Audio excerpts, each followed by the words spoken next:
What's up guys? Another day, another vlog. So dito tayo guys sa Suba Place Resort guys, dito sa may Antipolo. So tatanungin natin kung magkano yung entrance fee nila at yung overnight. Kasama na yung cottage guys. Tara, samahan nyo ako sa resort.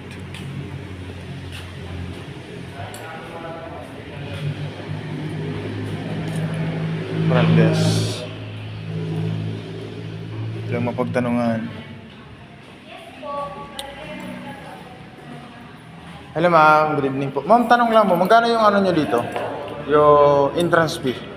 Pag sa public po, 200 night swimming. 170 naman sa day. Pag public, Ayun po yun, 170. Pag sa semi-private po kasi 200 yung day, 230 sa night.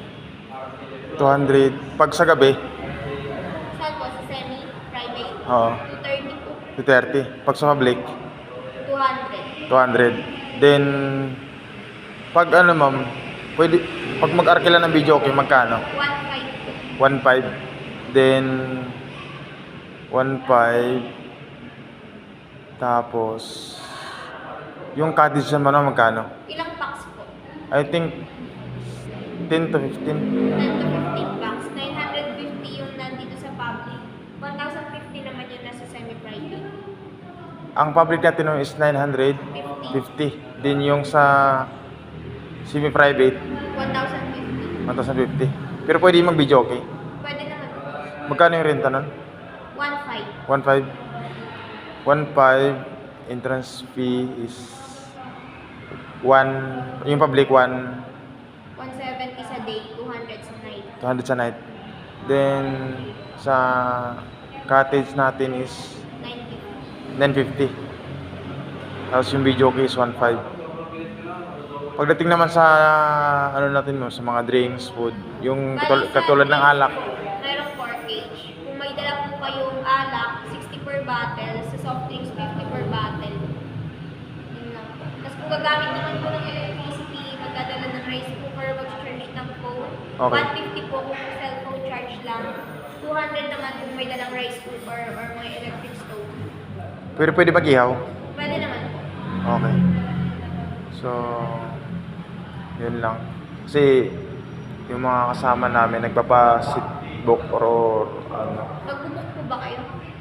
Kakausapin ko pa yung ano. Okay. Para kailan po sana? I think 22, 20 Sa 20 po kasi public lang available. public. Sa 20 public lang available. Pwede ko ba siya picturean? Pwede naman. Guys, so yun guys, nandito tayo guys sa loob ng Suba Place Resort.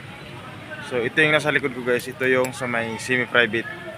Tapos ito guys, kasama to sa semi-private. Tapos ito yung sa may public guys, sa may public.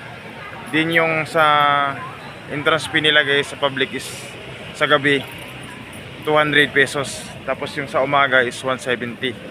Then pagdating naman guys sa video okay, pwede dito guys no, mag-overnight. Then 1.5 naman yung arkila. Pagdating naman guys sa cottage natin, 950. So yun lang guys no. So uulitin ko guys, ito yung public area. Yan, public swimming pool. Then ito naman yung semi-private. Semi-private kasama yung dito sa baba.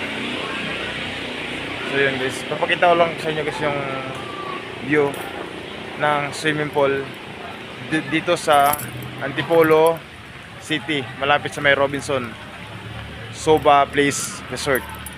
So yun lang guys, maraming salamat. God bless ating lahat. So yun guys, Subas Place Resort. Ito yung public guys, public.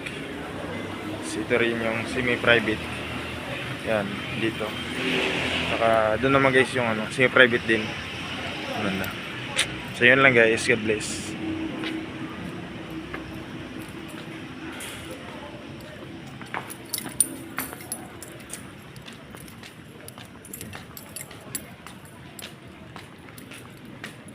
Thank you kuya. Siguro by tomorrow, pabok na lang po kami. Thank you ma'am. Tatawag na, may contact kayo ma'am, di ba? Doon sa ano nyo, doon sa page po. sa page nyo. Kasi may nakalagay kasi doon, pero mas maganda kasi na pinuntahan ko talaga. kung yung venue niya is maganda. Okay. Thank you po. Thank you po. Ito yung entrance guys sa pasok sa Subas Place Resort. So, pagpasok mo dito guys, ito yung parking area nila. So, ito yung parking area nila guys, napakalawak. So, yun. Safe na safe rin yung mga motor nyo dito kasi may gate siya. Kung gusto yung papadlock. So, yun. So, ito naman yung entrance sa pasok na sa, ano, sa may swimming pool. So, yun lang guys. So, hanggang dito na lang guys yung video natin guys. Maraming salamat sa inyong panonood sa ating mga videos. At God bless po sa ating lahat. Merry Christmas. You